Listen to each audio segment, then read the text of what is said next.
guys, welcome back to my channel. Today I'm sharing with you some baby-led weaning hacks. I'm sitting outside because I just needed some fresh air, so I hope it's not too noisy or anything like that. But I just wanted to share with you some super simple things in regards to baby-led weaning or feeding your kids solid foods that have made such a difference. And I feel like they're little tricks that hopefully will really help you out. So give this a thumbs up if you enjoy it. And if you're new and like mommy kind of videos, motivational stuff, subscribe to my channel because I'd love to have you stick around. And let's get into the tips. My first one is probably my favorite one that I just love doing. It's so satisfying, and that's to use kitchen scissors to cut up everything. I started baby-led weaning at 6 months, but my daughter eats solid food. This is more just like feeding her kid food, I guess, tips, not necessarily baby-led weaning now that I think about it.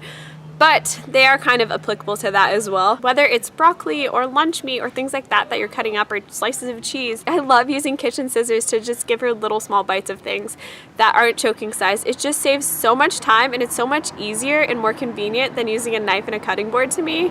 So kitchen scissors all the way. It's so much more fun to do it that way. It just makes it seem way easier to me. My next tip, I'll insert some footage, is this silicone bib. If you do not own one of these, you have to get one of these.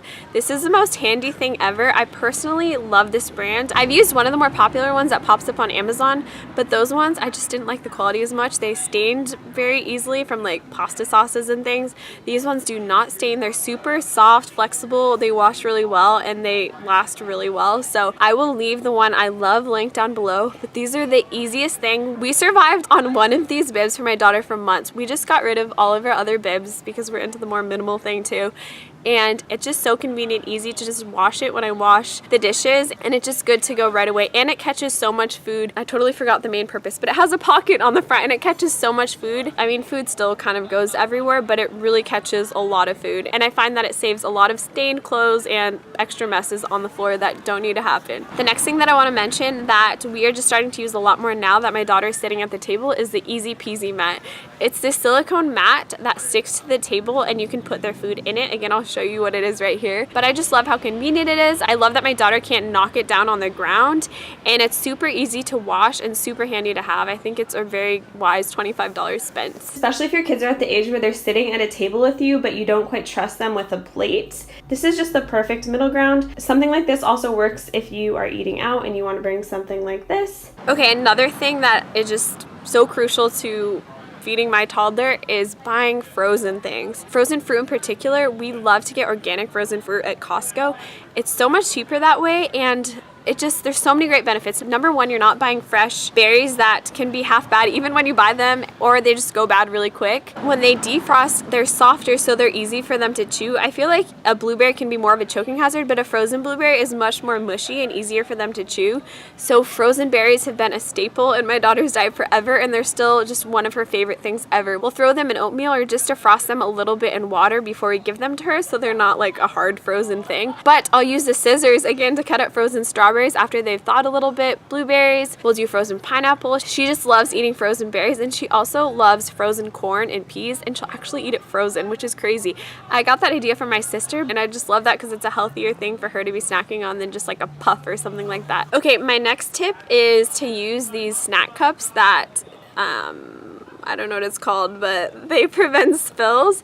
These are the little snack cups that I'm talking about that we just love. I'll link these down below in the description box, but they work really well to keep your kids busy with snacks, but also keep them from spilling everywhere. I just wanted to bring up some snacks that you can put in there that aren't messy. Snacks that work in the snack cups, but that are healthy. They're not just puffs, because of course you can put like processed crackery things in there that are less messy, but I just wanted to share the healthy things that have worked for us in the cups. These are for more like a year and up, but it's so convenient. Like if I'm doing the dishes and my daughter's kind of hungry and needs to be entertained, I will give her a cup of snacks. So the different things I like to put in ours, I will do, this is the most processed one, but Cheerios, and I'll mix it with raisins, and she loves that. She snacks on that all the time. I know Cheerios aren't the most healthy, but they're better than the puffs in my opinion. And then also I'll do either frozen peas or corn.